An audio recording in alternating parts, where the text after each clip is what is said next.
हरतालिका तीज व्रत कथा। सबसे पहले आप सभी माताओं और बहनों को हरतालिका तीज की बहुत सारी शुभकामनाएं। आप सभी का सुख और सौभाग्य हमेशा बना रहे, आपकी पति की लंबी आयु हो और आपके दाम्पत्य जीवन हमेशा सुखमय बना रहे। आप सभी पर भगवान भोलेनाथ माता पार्वती कृपा सदैव बनी रहे। तो भक्तों, आज हरतालिका तीज के शुभ अवसर पर इस कथा का श्रवण आप सभी अंत तक अवश्य करें और कमेंट में हर हर महादेव अवश्य लिखें और हमारे चैनल को सब्सक्राइब भी जरूर कर लें। तो चलिए सभी माताओं और बहनों, अखंड सौभाग्य की प्राप्ति के लिए इस व्रत कथा का अंत तक श्रवण करते हैं। एक बार भगवान शिव ने पार्वती जी को उनके पूर्व जन्म का स्मरण कराने के उद्देश्य से इस व्रत के महत्व की कथा कही थी। श्री भोले शंकर बोले, हे गौरी, पर्वतराज हिमालय पर स्थित गंगा के तट पर तुमने अपने बाल्यावस्था में 12 वर्षों तक अधिमुखी होकर घोर तपस्या किया था। इतनी अवधि तुमने अन्न न खाकर पेड़ों के सूखे पत्ते चबाकर व्यतीत किए। माघ की विकराल शीतलता में तुमने निरंतर जल में प्रवेश करके तप किया। वैशाख की जला देने वाली गर्मी में तुमने पंचाग्नि से शरीर को तपाया।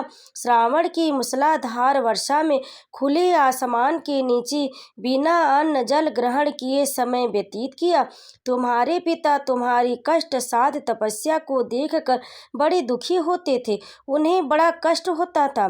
तब एक दिन तुम्हारी तपस्या और पिता के क्लेश को देखकर नारद जी तुम्हारे घर पधारे। तुम्हारे पिता ने हृदय से अतिथि सत्कार करके उनके आने का कारण पूछा। नारद जी ने कहा, गिरिराज, मैं भगवान विष्णु के भेजने पर यहाँ उपस्थित हुआ हूँ। आपकी कन्या ने बड़ा कठोर तप किया है, इससे प्रसन्न होकर वे आपकी सुपुत्री से विवाह करना चाहते हैं। इस संदर्भ में आपकी राय जानना चाहता हूँ। नारद जी की बात सुनकर गिरिराज बहुत खुश हो गए। उनके तो जैसे सारे क्लेश ही दूर हो गए। प्रसन्न चित्त मन से होकर वे बोले, श्रीमान नारद जी, यदि स्वयं विष्णु मेरी कन्या का वरण करना चाहते हैं तो भला मुझे क्या आपत्ति हो सकती है। वे तो साक्षात ब्रह्मा हैं। हे महर्षि, यह तो हर पिता की इच्छा होती है कि उसकी पुत्री सुख संपदा से युक्त पति के घर की लक्ष्मी बने।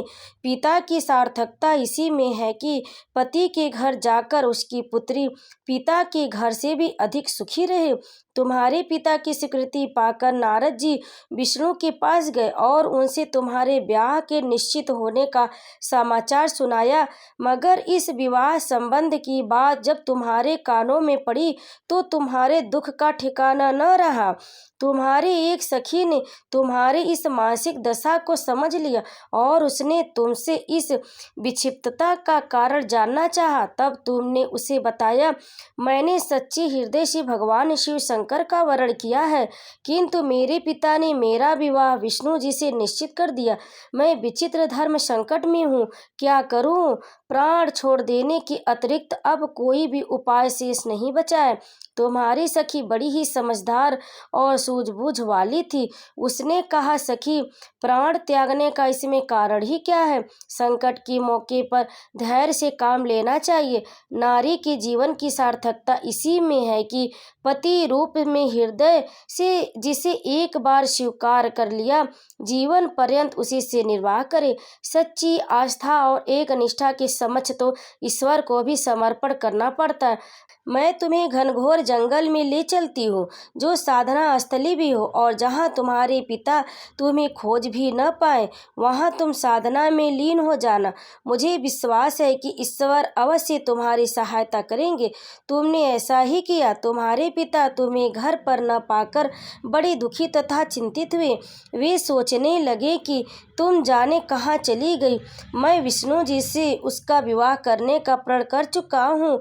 यदि भगवान विष्णु बारात लेकर आ गए और कन्या घर पर न हुई तो बड़ा अपमान होगा। मैं तो कहीं मुख दिखाने की योग्य भी नहीं रहूँगा। यही सब सोचकर गिरिराज ने जोर शोर से तुम्हारी खोज शुरू कर दी। इधर तुम्हारी खोज होती रही और उधर तुम अपनी सखी के साथ नदी के तट पर एक गुफा में मेरी आराधना में लीन दिन थी। भाद्रपद शुक्ल तृतीया को हस्त नक्षत्र था। उस दिन तुमने रेत की शिवलिंग का निर्माण करके व्रत किया। रात भर मेरी स्तुति के गीत गाकर जागी। तुम्हारी इस कष्ट साध तपस्या के प्रभाव से मेरा आसन डोलने लगा। मेरी समाधि टूट गई। मैं तुरंत तुम्हारे समक्ष जा पहुंचा और तुम्हारी तपस्या से प्रसन्न होकर तुमसे वर मांगने के लिए कहा। तब अपनी तपस्या के फलस्वरूप मुझे अपने समक्ष पाकर तुमने कहा, मैं हृदय से आपको पति के रूप में वर्ण कर चुकी हूँ। यदि आप सचमुच मेरी तपस्या से प्रसन्न होकर आप यहाँ पधारे हैं तो मुझे अपनी अर्धांगिनी के रूप में स्वीकार कर लीजिए। तब मैं तथास्तु कहकर कैलाश पर्वत पर लौट आया। प्रातः होते ही तुमने पूजा की समस्त सामग्री को नदी में प्रवाहित करके अपनी सहेली सहित व्रत का पारणा किया।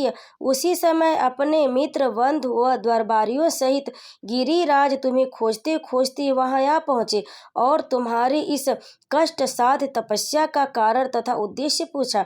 उस समय तुम्हारी दशा को देखकर गिरिराज अत्यंत दुखी हुए और पीड़ा के कारण उनकी आंखों से आंसू उमड़ आए थे।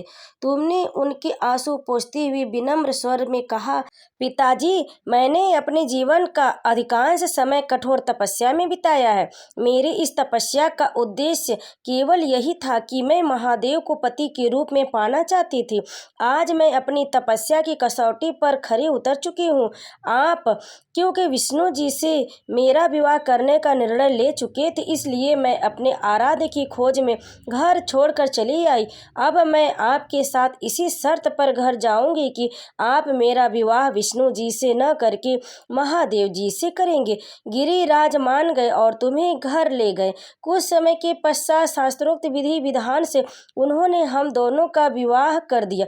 हे पार्वती, भाद्रपद की शुक्ल तृतीया को तुमने मेरी आराधना करके जो व्रत किया था उसी के फलस्वरूप मेरा तुमसे विवाह हो सका। इसका महत्व यह है कि मैं इस व्रत को करने वाली सभी सुहागिन महिलाओं को मनोवांछित फल देता हूँ और कुंवारी कन्याओं को मनवांछित वर देता हूँ। इसलिए सौभाग्य की इच्छा करने वाले प्रत्येक युवती को यह व्रत पूरी एक निष्ठा तथा आस्था के साथ करनी चाहिए। और यह कथा यहीं पर समाप्त हुई। कथा को अंत तक सुनने के लिए आप सभी भक्तों का बहुत बहुत धन्यवाद। आप सभी माताओं और बहनों को हरतालिका तीज की हार्दिक शुभकामनाएं। प्रेम से बोलिए शिव पार्वती की जय। हर हर महादेव।